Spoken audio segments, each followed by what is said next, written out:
انہوں نے دوبارہ ایک اور کوشش کی۔ آپ سمجھنے کی کوشش تو کریں، وہ 18 سال کی ہو چکی ہے، اپنا اچھا برا سمجھ سکتی ہے، اب خود مختار ہے۔ داؤد صاحب چاہ کر بھی اسے آپ سے دور نہیں رکھ سکتے۔ یہی بہترین موقع ہے، وہ آپ کے ساتھ رہے گی تو اس کی شخصیت کی کجیاں دور ہو جائیں گی، چند دن میں وہ ایک بہترین انسان کے روپ میں ڈھل جائے گی۔ آپ کی چند دنوں کی ہمراہی اسے یکسر بدل کر رکھ دے گی۔ پھر آپ بتا سکتی ہیں کہ داؤد منور غلط تھے اور غلط ہی رہیں گے، تبھی تو بیٹی کی تربیت بھی نہ کر سکے۔ آپ یاد کریں، انہوں نے کبھی آپ کے والد محترم کو بھی یہی طعنہ دیا تھا۔ آپ حساب برابر کر سکتی ہیں۔ اس سے زیادہ زوردار تماچا شاید ہی کبھی تقدیر نے داؤد منور کے منہ پر مارا ہو۔ سندلوی کے چہرے پر سایہ سا لہرا کر گزر گیا۔ وہ چند لمحے کچھ بول ہی نہ پائی تھی۔ پھر حبیب اللہ خان نے ان کی انتہائی تھکی ہوئی پسماندہ آواز کو اپنی سماعتوں پر بوجھ کی طرح اترتے محسوس کیا۔ حبیب صاحب، اب ہمت نہیں رہی مجھ میں۔ میں کسی سے کوئی مقابلہ بازی نہیں کرنا چاہتی۔ مجھے داؤد منور میں کوئی دلچسپی رہی ہے، نہ اس کی اولاد میں۔ میرا یہ مقام نہیں ہے۔ مجھے اللہ نے ان تھرڈ ریٹ کاموں کے لیے پیدا نہیں کیا۔ میں جانتی ہوں میرا اللہ مجھ سے راضی ہے اور مجھے اس کے علاوہ کچھ نہیں چاہیے۔ اتنا نواز رکھا ہے اللہ نے کہ کسی کے لیے دعا کر دوں تو وہ رد نہیں ہوتی۔ جو میرے زیر سایہ آ جاتا ہے اسے فلاح مل جاتی ہے۔ آپ درسگاہ میں رہنے والی بچیوں کو دیکھیں، میرے ساتھ رہنے کی وجہ سے اللہ نے ان پر اتنا کرم کر رکھا ہے، ان کے وجود سے نور پھوٹتا ہے۔ ایسے پاکیزہ کردار والی بچیاں ہیں سب کی سب، اور یہ میں ہوں جو ان کی تربیت کی ذمہ دار ہوں۔ میرے لیے یہی کافی ہے کہ جب داؤد منور اپنی بیٹی کو بگاڑنے میں مصروف تھا، اللہ نے مجھے دوسروں کی بیٹیوں کی تربیت جیسے مقدس کام پر لگا رکھا تھا۔ میری طرف سے چیپٹر کل بھی کلوزڈ تھا اور آنے والے ہر کل تک کلوزڈ ہی رہے گا۔ اب کی بار حبیب اللہ خان چپ ہی رہ گئے تھے۔ سندلوی نے مزید کچھ کہنے کا موقع دیے بغیر کہا، چائے بن رہی ہے لیکن کھانے کا وقت ہے، آپ کے لیے کھانا لگواؤں؟ حبیب اللہ خان نے ایک بار پھر ان کا چہرہ دیکھنے کی جسارت کی، مگر سمجھ نہ آیا کہ کیا بولیں، اس لیے صرف کندھے اچکا کر رہ گئے اور نگاہیں جھکا کر اپنے ہاتھوں کی جانب دیکھنے لگے۔ آپ اچھے انسان ہیں حبیب صاحب، میں آپ کے لیے بھی ہمیشہ دعا کرتی ہوں کہ میرا رب آپ کے لیے بےحد آسانیاں اور آسانیوں کے اسباب پیدا کرے۔ آمین ثم آمین۔ وہ دعا دے رہی تھیں اور وہ ایسے ہی دعائیں دیا کرتی تھیں۔ حبیب اللہ خان اب بھی کچھ نہیں بولے تھے۔ مصائب میں جھونک کر آسانیوں کی دعائیں دینا کہاں کا انصاف ہے؟ آپ کہتی ہیں آپ کی دعائیں رد نہیں ہوتی؟ اگر واقعی ایسا ہوتا تو میری زندگی کو تو گل و گلزار ہونا چاہیے تھا۔ مجھے تو ہمیشہ ہی آپ سے دعائیں ملی ہیں۔ وفائیں آپ نے میری دشمنوں میں بانٹ دیں۔ میں خالی دعاؤں کا بوجھ اٹھاتے اٹھاتے ادموا ہو گیا۔ وہ بڑبڑا نہیں رہے تھے لیکن ان کا چہرہ کسی شدید الجھن اور گہری سوچ کا پتہ ضرور دیتا تھا۔ آپ جب چاہیں جس مقام سے چاہیں چیپٹر کلوز کر سکتی ہیں، کر دیتی ہیں۔ آپ کو فرق ہی نہیں پڑتا کسی کے ہونے یا نہ ہونے سے۔ میں نے کیوں زندگی برباد کر دی آپ کی خاطر، آپ کے خاندان کی خاطر؟ پھر اپنا خاندان تو اس چکر میں نظر انداز ہی ہو گیا۔ وہ سخت کبیدہ خاطر وہیں بیٹھے سوچتے چلے جا رہے تھے۔ تم یہ سب کیوں کرتی ہو خدیجہ؟ سہرا نے روحانسی ہو کر اسے دوسرا سوال کیا تھا۔ وہ انتہائی خوفزدہ نظر آتی تھی۔ تمہاری خاطر اتنا کرنا تو بنتا ہے نا، اس لیے، خدیجہ نے اسی کھلکھلاتے انداز میں کہا۔ پھر اس کے قریب بیٹھ کر قمیض کے دامن میں سلی جیب سے موبائل نکالا تھا۔ اس کی آنکھیں عجیب سی شرارت سے چمک رہی تھیں۔ سہرا کے جسم پر نادیدہ کپ کپی طاری ہونے لگی۔ وہ احساس جرم، شرمندگی اور خوف کے زیر اثر سر جھکائے خدیجہ کی حرکت کرتی انگلیوں کو دیکھ رہی تھی۔ جیپ دیکھتے ہی گیٹ تک دوڑ لگا دی تھی میں نے۔ رجسٹر سے نمبر نکالنا آسان نہیں تھا سہرا، وہ سمجھا رہی تھی، میں تمہاری خاطر کیا کیا نہیں کرتی۔ حویلی والے کی جیپ دیکھتے ہی گیٹ تک دوڑ لگا دی تھی میں نے۔ اتنی دقت سے نمبر حاصل کیا اور تم شکریہ ہی ادا نہیں کر رہی، مسلسل ڈرامے کر رہی ہو میرے سامنے۔ تم مان کیوں نہیں جاتی کہ وہ تمہیں اچھا لگتا ہے؟ مجھے سب پتہ ہے، میں کوئی چھوٹی بچی ہوں کیا؟ مجھے نظر آتا ہے تم بیٹھی یہاں ہو لیکن موجود حویلی میں ہو، ورنہ حویلی کا ذکر آتے ہی تمہارا چہرہ کھل کیوں جاتا ہے، آنکھیں چمکنے کیوں لگتی ہیں؟ ہمیں تو اتنا انتظار نہیں ہوتا حویلی سے آئے اخروٹ باداموں کا جتنا تم کو ہوتا ہے۔ محبت کرتی ہو مگر میرے سامنے اداکاری کرتی ہو۔ اس نے باری باری کاغذ پر لکھے سارے نمبرز موبائل پر منتقل کر دیے تھے۔ یہ سب مت کرو خدیجہ، سندل بھی مجھے قتل کر دیں گی، وہ کپاتے ہونٹوں کے ساتھ درخواست کر رہی تھی۔ خواہ تم ان سے اتنا ڈرتی کیوں ہو؟ تمہیں کیا پتہ جوانی میں انہوں نے کیسی زندگی گزاری ہوگی؟ وہ جتنی خوبصورت ہیں مجھے یقین ہے 15-20 محبتیں تو کی ہوں گی انہوں نے۔ خدیجہ ناک چڑھا کر بولی تھی۔ وہ ایسی ہی تھی، لاپرواہ اور منہ پھٹ۔ سہرا نے شرمندہ ہو کر تحیر سے منہ پر ہاتھ رکھ لیا۔ اتنا حیران کیوں ہو رہی ہو؟ ایسی کوئی فرشتہ بھی نہیں ہے سندل بھی، بڑی پہنچی ہوئی چیز ہے یہ۔ ہری حویلی سے جو بڈھا ہر روز آ کر ان کے قدموں میں بیٹھا رہتا ہے، تمہارا کیا خیال ہے وہ سورہ یاسین پڑھنے آتا ہے؟ ذرا سوچو کسی اور مرد کو تو اتنی رسائی کبھی نہیں دی انہوں نے کہ اپنے کمرے میں بلا کر بٹھائے رکھیں۔ ایک یہی حضرت ہیں جو اتنے معتبر ہیں۔ کیوں ہیں؟ ذرا سوچو تو صحیح۔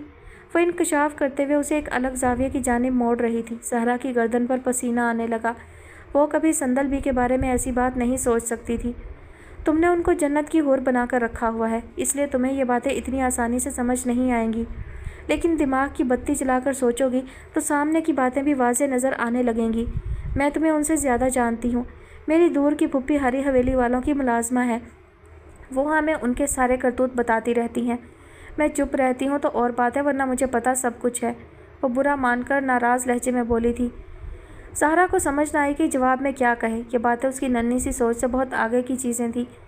زہرا کو پہلی بار اس سے انتہائی خوف محسوس ہوا۔ اس کا سارا وجود سرد ہونے لگا تھا۔ الفاظ منجمد ہو کر اس کی زبان سے چپک گئے تھے۔ ڈرپوک ہو تم، وسوسے پال کر اپنا اور میرا وقت برباد کرتی رہتی ہو۔ ایک بار اپنے متعلق سوچو، زندگی اس درسگاہ میں ختم نہیں ہو جانی۔ زندگی دراصل اس درسگاہ کے بعد شروع ہونی ہے، اور میں صرف چیزوں کو تمہارے لیے آسان بنا رہی ہوں، ورنہ تمہارے ماں باپ نے بھی میری ماں کی طرح کسی غریب کزن یا امیر بڈھے کو ڈھونڈ کر صرف ذمہ داری سے فارغ ہو جانا ہے۔ کسی کو ہمارے دل کا خیال نہیں آنا، ہمیں خود ہی دل کا خیال کرنا پڑتا ہے۔ وہ سمجھاتے ہوئے پھر اسی انداز میں مسکرانے لگی جس سے زہرا خار کھاتی تھی۔ دل کا ایسا خیال اس کے کس کام کا تھا جس کی دہلیز پر خوف اس کا استقبال کرنے کو چوکس بیٹھا ہوا تھا۔ ادھر دیکھو، میں نے ایک تڑپتا ہوا میسج بھیج دیا ہے، وہ نڈر انداز میں آنکھ مار کر اسے موبائل دکھاتے ہوئے بتا رہی تھی۔ زہرا نے وہاں سے اٹھ جانا چاہا، لیکن ہمت جواب دینے لگی تھی۔ خدیجہ مسلسل موبائل میں مصروف تھی، مگر اس کی آنکھوں کے رنگ زہرا کے چہرے کے رنگ اڑانے کو کافی تھے۔ اس کو آرام سے توے پر رکھیں گے اور پھر چولہا ہلکا کر دیں گے۔ گلے نے اسے بتانے کے ساتھ ساتھ تمام گول ٹکیاں گرم توے پر رکھنا شروع کر دی تھیں۔ لاریب غائب دماغی سے پاس کھڑی دیکھ رہی تھی۔ اسے کسی ایسی سرگرمی میں زیادہ دلچسپی نہیں تھی جس میں گلے اسے مشغول رکھنا چاہتی تھی، لیکن پھر بھی وہ گلے کے کہنے پر اس کے ہمراہ ہی رہتی تھی اور ہر وہ کام انہماک سے کرتی تھی جس کے لیے گلے اسے اکساتی تھی۔ ایسا لگتا تھا اس نے گلے کو اپنا ہمدرد ماننا شروع کر دیا ہے۔ میں کروں؟ اس نے صرف گلے کو خوش کرنے کے لیے پوچھا تھا۔ اس نے خوش ہو کر اسبات میں سر ہلایا۔ لاریب نے ایک گول سی نرم روٹی نما ٹکیا اٹھا کر توے پر رکھنا چاہی، لیکن وہ بہت نرم تھی اور اس کو سنبھالنے کے لیے مہارت درکار تھی۔ لاریب کے ہاتھ میں آتے ہی ٹکیا پھیلنے لگی تھی۔ لاریب نے اسے فوراً سے پیشتر توے پر منتقل کیا تھا، مگر وہ پھر بھی ذرا سی بیزوی ہو گئی تھی۔ میں نے خراب کر دی، وہ شرمندہ ہو کر بولی تھی۔ گلے نے نفی میں سر ہلایا۔ نہیں نہیں، بہت اچھی ہے، تم نے پہلی بار کوشش کی نا، اس لیے۔ اب ایک اور رکھو۔ وہ اسے اکسا رہی تھی۔ لاریب نے اس کے کہنے پر دوسری روٹی اٹھائی اور اب کی بار ذرا احتیاط سے اٹھائی۔ توے پر رکھنے تک وہ پھر پھیلنے لگی، لیکن اس بار پہلی ٹکیا کی طرح نہیں ہوئی تھی۔ دوسری کوشش پہلی سے بہتر تھی۔ اب تو ٹھیک ہے، یہ ٹھیک کیا ہے میں نے، لاریب مسکرائی۔ ہاں نا، میں نے تم کو بولا تھا نا تم کر سکتی ہو۔ ایک اور کوشش کرو گی؟ وہ پوچھ رہی تھی۔ لاریب نے سر ہلایا۔ تیسری کوشش بہترین تھی۔ لاریب نے اس کے بعد ٹرے میں بچ جانے والی باقی ٹکیاں بھی توے پر رکھ دیں۔ بہت اچھے، میں نے کہا تھا نا یہ مشکل نہیں ہے۔ گلے اس سے بھی زیادہ خوش تھی۔ اسے لاریب کی شخصیت میں بہتری نظر آنے لگی تھی اور وہ اس بات پر بہت خوش تھی۔ وہ لاریب کو وقت دیتی تھی، اس سے باتیں کرتی رہتی تھی۔ اس نے لاریب کو مجبور کرنا شروع کر دیا تھا کہ وہ اپنے کمرے میں کم وقت گزارے اور اس کے ساتھ زیادہ۔ اس نے ماسی حبیبہ کو تنبیہ کی تھی کہ وہ لاریب کے سامنے اپنے مزاج کو ناگوار رکھنا کم کر دے۔ کھانا پکانا لاریب کے لیے ایک مشکل کام تھا، اس لیے گلے اسے معمول کے کھانے پکانے کی طرف نہیں لا رہی تھی، بلکہ وہ اس کو سنیکس وغیرہ بنانے پر اکساتی رہتی تھی۔ کبھی دونوں مل کر پاپڑ تل لیتی تھیں، کبھی سینڈوچ بنا لیا۔ ایک روز لاریب کے کہنے پر دونوں نے مل کر یوٹیوب پر پیزا بنانے کی ترکیب کی ویڈیو دیکھی تھی۔ انہیں انتظار تھا کہ جس روز وراثت مانسہرہ جائے گا تو وہ اس سے خمیر اور پنیر وغیرہ منگوا کر یہ کام بھی کر کے دیکھیں گی۔ یہ کب تک ریڈی ہو جائیں گی؟ لاریب نے رومال سے ہاتھ صاف کرتے ہوئے پوچھا تھا۔ 15 منٹ میں بس، اب ہم ان کو ڈھک دیں گے۔ جیسے ہی میٹھی سی خوشبو آنے لگے گی تو ہم چولہا بند کر دیں گے۔ تم کو پتہ ہے میں پہلے ان کو گھی میں تل کر بناتی تھی، تمہارے خان بابا زیادہ شوق سے نہیں کھاتے تھے، لیکن پھر مجھے خوشل نے موبائل سے دیکھ کر یہ طریقہ سکھا دیا تھا۔